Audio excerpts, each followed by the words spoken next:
Halo, kembali bersama saya Lucy. Kali ini kita akan melanjutkan video pembelajaran tentang scratch variable. Pada video kali ini, kita akan mencoba membuat sebuah simulator dadu atau dice simulator. Simulator ini bekerja dengan cara sebagai berikut. Permainan ini terdiri dari beberapa item. Yang pertama adalah gambar image background, lalu ada sebuah sprite yang menyatakan player dari permainan ini, lalu kita punya dua buah dadu.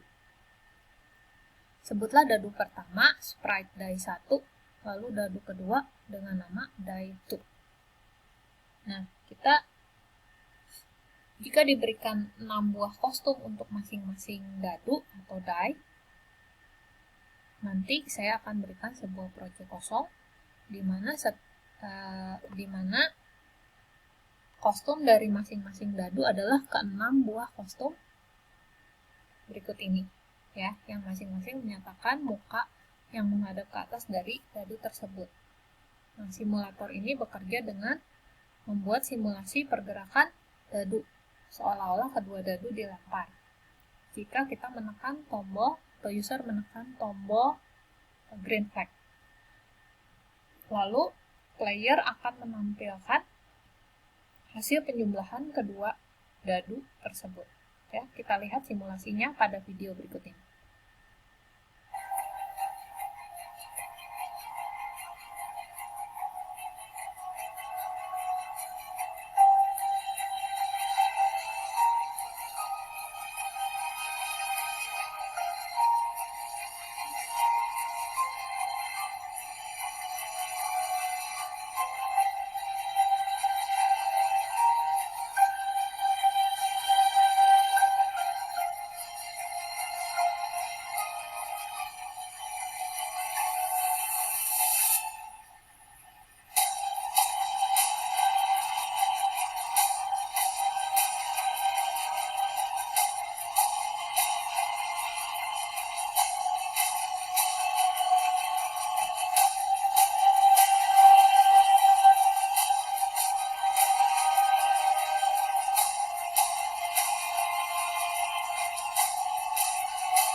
Ya, seperti yang tadi kita lihat pada simulator dadu, kira-kira kita akan membutuhkan berapa variabel? Ya, kita coba ya. Kita akan mencoba membuat sebuah variabel. Nah, variabel pertama akan kita pakai untuk menampung berapa hasil lempar dadu pertama. Sebutlah hasil lemparnya itu kita simpan dalam sebuah variabel bernama ren1. Bagaimana cara membuat sebuah variabel? Kamu masuk ke tab script, bagian data, lalu di situ akan ada dua buah tombol. Yang pertama make a variable, yang kedua adalah make a list. Pilihlah make a variable, ya. Kemudian akan muncul sebuah pop-up window baru yang merupakan nama data dari variabel yang ingin kalian buat. Judul dari Windows baru tersebut adalah new variable. Di situ kamu bisa mengetikkan nama variabel yang kamu inginkan. Nah, namanya itu terserah, ya, bisa kita atur. Tetapi sebaiknya ada beberapa aturan tidak tertulis yang dipakai untuk programmer untuk mendeskripsikan sebuah nama variabel. Tipsnya adalah yang pertama, keep it short. Jadi, usahakan nama variabel itu pendek. Tetapi bukan berarti tidak memiliki arti. Misalnya A, B, C, I, dan seterusnya. Jadi, sebaiknya membuat nama variabel yang mengandung arti. Ya. Misalnya di contoh ini ren1. Ren itu singkatan untuk hasil random pertama. Ya. Nah, kemudian keep it short but meaningful, ya. Lalu untuk nama variabel, biasakan menulis nama variabel didahului dengan huruf kecil. Misalnya pada contoh ini ren, R-nya huruf kecil, ya. Jika kamu memiliki sebuah nama variabel misalnya num of students, maka O dan S-nya itu huruf besar. Sementara N, huruf paling depannya, adalah huruf kecil. Jadi biasanya variabel itu diberi nama dengan awalan huruf kecil, kemudian awal dari setiap kata berikutnya ditulis dengan huruf besar. Kenapa? Karena penulisan variabel biasanya tidak menggunakan spasi, tetapi digabung menjadi satu kata. Ya. Nanti saya akan beri contoh beberapa penamaan variabel lainnya. Itu tips singkat bagaimana cara membuat nama variabel. Ya.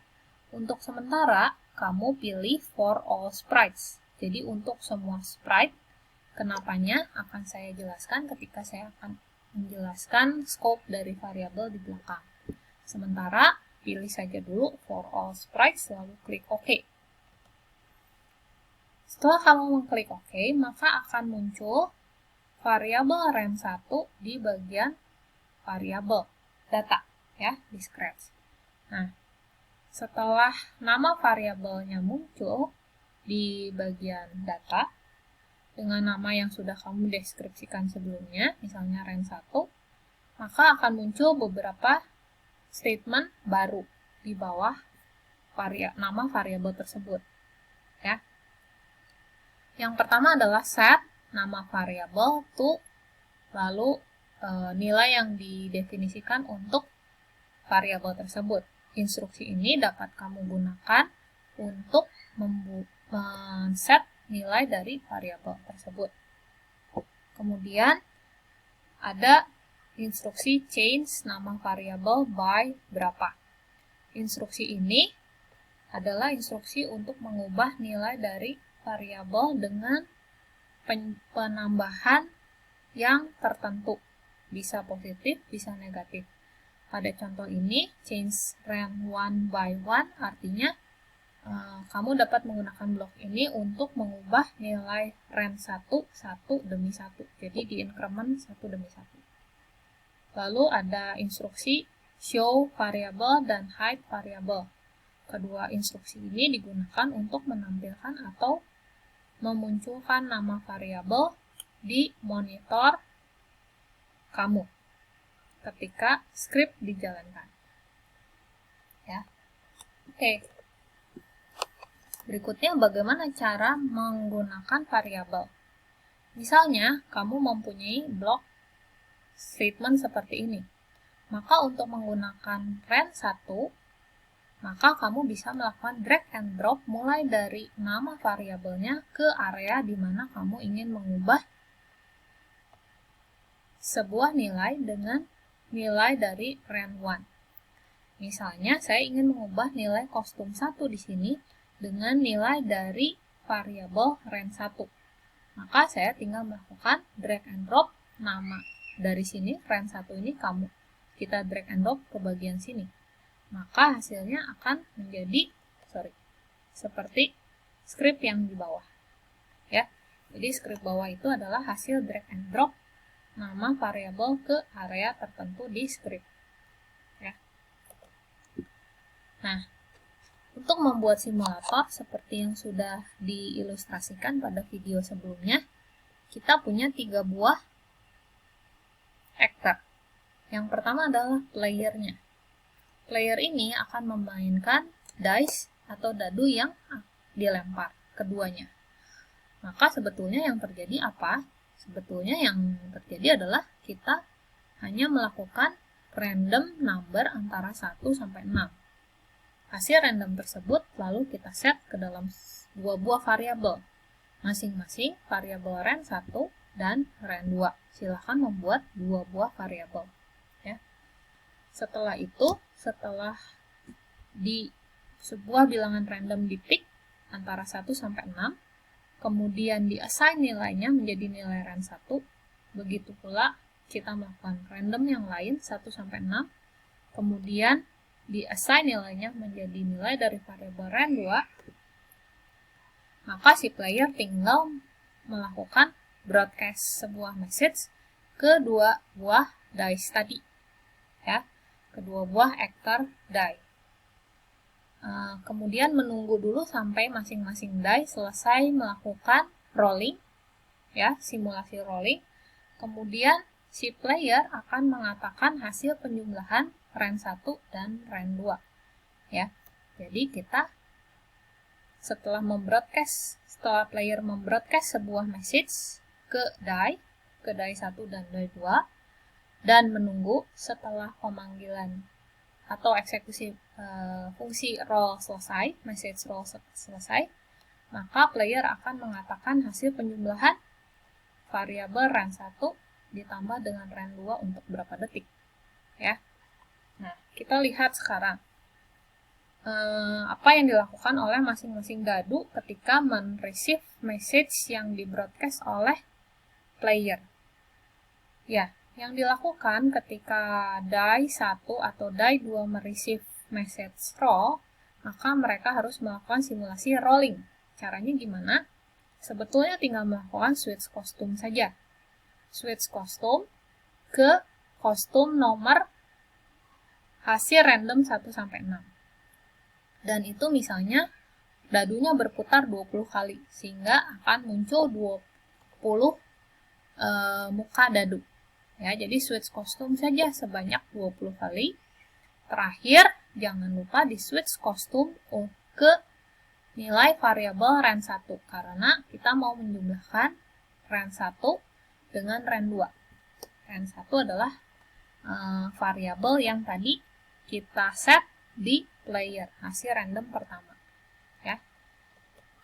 Jadi, jangan lupa kostumnya disesuaikan di sini dengan cara switch kostum to rand 1. Hal yang sama dilakukan juga untuk die kedua. Jadi ketika die kedua mereceive roll, maka die 2 akan melakukan simulasi lempar dadu dengan melakukan switch kostum ke kostum nomor yang di random 1-6, lalu di repeat sebanyak 20 kali. Ya. Kemudian terakhir, jangan lupa kostumnya disesuaikan dengan hasil random 2, rand 2, yang merupakan hasil random oleh player. Ya.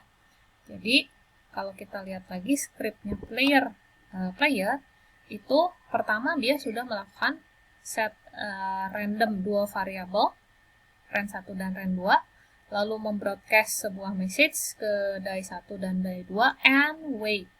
Artinya apa? Menunggu sampai kedua dadu selesai mengeksekusi blok roll. Ya.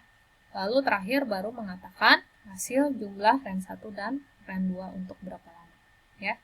Selain itu ingat bahwa rand 1 dan rand 2 dipakai untuk kostum die 1 dan die 2, yaitu di bagian sini ya. Oke, kira-kira seperti itu cara kamu membuat dice simulator. Silahkan dicoba. Saya akan lanjutkan ke pembahasan video saya mengenai variable scope. Sementara itu, silahkan dicoba dulu membuat dice simulator. Terakhir, perhatikan bahwa player menjumlahkan hasil rand 1 dan rand 2. Ya. Coba kamu mencoba buat sebuah variabel penampung, misalnya sum, untuk penjumlahan rand 1 dan rand 2. Ya. Sehingga diubah sedikit statement terakhir dari player menjadi seperti ini. Nah, coba kamu buat variabel